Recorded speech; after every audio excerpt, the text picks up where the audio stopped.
अभिवादन स्वीकार कीजिए ब्रजेश मिश्रा का। और आप देखना शुरू कर चुके हैं द डिबेट। बहनों भाइयों, उत्तर प्रदेश का उपचुनाव किसी भी राज्य के बड़े फुलफिले चुनाव से कम नहीं होता है। यहाँ एक सीट का चुनाव पूरे देश के चुनाव पर भारी है। उत्तर प्रदेश में अयोध्या जनपद के मिल्कीपुर सीट पर विधानसभा का उपचुनाव है। अवधेश पासी जो समाजवादी पार्टी के अयोध्या से सांसद हैं, उनके जीतने के बाद मिल्कीपुर सीट रिक्त हुई। अब वहाँ पर बाई इलेक्शन है और ये बाई इलेक्शन बड़े ही मुसीबतों को पार करने के बाद हो रहा है। फाइनली वहाँ इलेक्शन की अनाउंसमेंट है। 5 फरवरी को वहाँ पर वोटिंग है। मुद्दे क्या हैं? क्या वहाँ पर जो बदलाव होगा मिल्कीपुर में, या फिर जो जनमत है वो बरकरार रहेगा, यानी अवधेश पासी कायम रहेंगे? क्या होगा? आज चर्चा मिल्कीपुर की। बहनों भाइयों, उत्तर प्रदेश में मिल्कीपुर का हाई प्रोफाइल चुनाव इस वक्त पूरे शबाब पर है। आज मुख्यमंत्री योगी आदित्यनाथ ने वहां एक बड़ी चुनावी जनसभा की और जबरदस्त आरोप समाजवादी पार्टी पर लगाए और विपक्ष को घेरने के लिए उन्होंने कोई भी तरीके, हर तरह का उनके जितने भी उनके अस्त्र में बाण थे वो सब उन्होंने चलाए आज। और मिल्कीपुर के चुनाव का टेम्परेचर आज मुख्यमंत्री ने बढ़ा दिया। क्या होगा मिल्कीपुर में? बहनों भाइयों, ये कोई सामान्य चुनाव नहीं है, ये अयोध्या का चुनाव है। बड़े ही असाधारण तापमान पर लड़ा जाता है। 24 की जो हार हुई है, 25 में बदला लेने का बीजेपी के पास इससे मुफीद कोई मौका मिलेगा नहीं। अगर अब चूके तो अयोध्या तो भूल ही जाए बीजेपी। इसलिए बीजेपी के लिए मिल्कीपुर जीतना जीवन और मरण से भी ज़्यादा बड़ा है, डू एंड डाई से भी बड़ा है।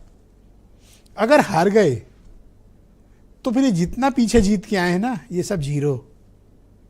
और विपक्ष ऐसा माहौल और ऐसा वातावरण क्रिएट कर देगा कि 2027 तक इन्हें दिन भर सफाई देनी पड़ेगी। और अगर बीजेपी जीत ली तो उसके लिए यह है कि जो अयोध्या हाथ से गई है वापस ले आए। उसको कहेंगे कि हम अपने प्राइड वापस पा गए, अयोध्या के लोगों ने सही काम किया।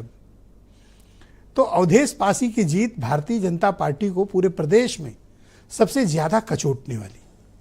वही तो बीजेपी का पावर स्टेशन रहा है अयोध्या। वहां की हार आज तक बीजेपी को असहज किए हुए। और आपने देखा होगा कि अवधेश पासी का इस्तेमाल सड़क से लेकर संसद तक एक जीती हुई वर्ल्ड कप की ट्रॉफी की तरह होता है। रखती है। अब सामने बोले कौन? संसद में अगर फ्रंट सीट पर अवधेश पासी बैठ जाएं तो बीजेपी वालों के मॉरल पे तो फर्क पड़ता ही है।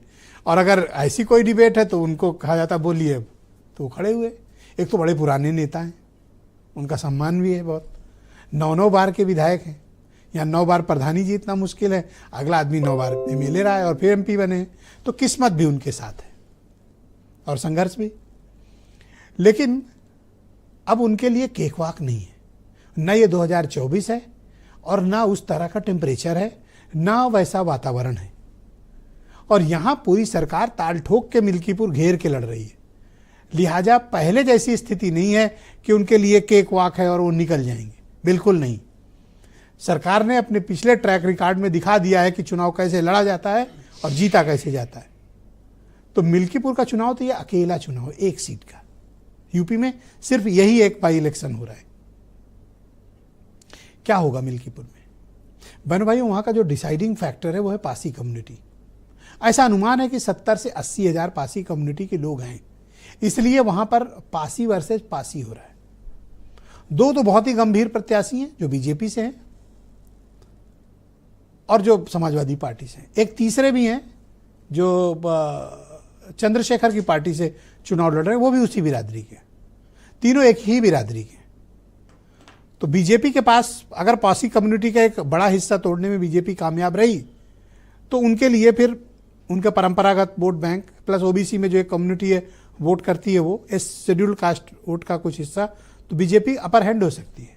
और अगर पासी वोट कंसोलिडेट करने में कामयाब हो गए अवधेश पासी, और अगर पासी वोट नहीं टूटने दिया तो फिर बीजेपी के लिए राह मुश्किल ही नहीं नामुमकिन हो जाएगी। तो सब कुछ निर्भर करता है पासी वोट। इसीलिए वहां पर एक नहीं 3 पासी समाज के प्रत्याशी खड़े हैं, बीजेपी, समाजवादी पार्टी और आजाद समाज पार्टी। मिल्कीपुर का मुद्दा स्थानीय मुद्दे अधिक नहीं है। वहां पे वहां का मुद्दा सम्मान का मुद्दा है। वहां का मुद्दा अयोध्या जीतने का मुद्दा है। और उससे भी बड़ी बात, वहां योगी आदित्यनाथ और अखिलेश यादव के बीच लड़ाई है। ये दोनों के सम्मान की लड़ाई है। उन्हें अपना किला डिफेंड करना है और इन्हें किसी तरह अपनी खोई हुई इज्जत को वापस लाना है। संघर्ष और पूरी लड़ाई इसी नैरेटिव पर केंद्रित है। आज कुछ बयान सुन लें आप, फिर हम इस चर्चा को आगे बढ़ाएंगे। हम अयोध्या को मिल्कीपुर के ही किसी सपूत को उनके बीस दे करके वहां से वो विधायक बन करके वहां के विकास को ऐसे ही आगे बढ़ाने का काम करेंगे। मिल्कीपुर को भी अयोध्या की तर्ज पर विकास की बुलंदियों की ओर आगे पहुंचाना है। मिल्कीपुर का इकलौता चुनाव है। भारतीय जनता पार्टी ने अपनी पुलिस आगे कर दी है, एसओ सीओ को निर्देश दे दिए हैं, डीएम एसपी पूरा इशारे पे लखनऊ के चल रहे हैं कि निष्पक्ष चुनाव होगा तो ऐतिहासिक जीत समाजवादी पार्टी की होने जा रही है। तो बहनों भाइयों, आज की परिचर्चा को आगे बढ़ाएंगे। डॉक्टर समीर सिंह उत्तर प्रदेश में भारतीय जनता पार्टी के प्रवक्ता हैं, सुनील साजन समाजवादी पार्टी के प्रवक्ता हैं, प्रोफेसर रविकांत जाने माने पॉलिटिकल एनालिस्ट इस कार्यक्रम में मेरे साथ मौजूद हैं, सुशील दुबे जाने माने पत्रकार इस कार्यक्रम में जुड़ चुके हैं, और मिल्कीपुर से इंद्रभूषण पांडे बहुत ही मशहूर पत्रकार हैं, और इसके पहले भी मिल्कीपुर पर मैंने डिबेट की थी तो पांडे जी को आमंत्रित किया था। आज मेरे निवेदन पर फिर से वो उपस्थित हैं। आप सबको मिल्कीपुर से ग्राउंड जीरो से रिपोर्ट के लिए, और वीरेंद्र सिंह जी हमारे स्टेट हेड, आप सभी का स्वागत और धन्यवाद। इसका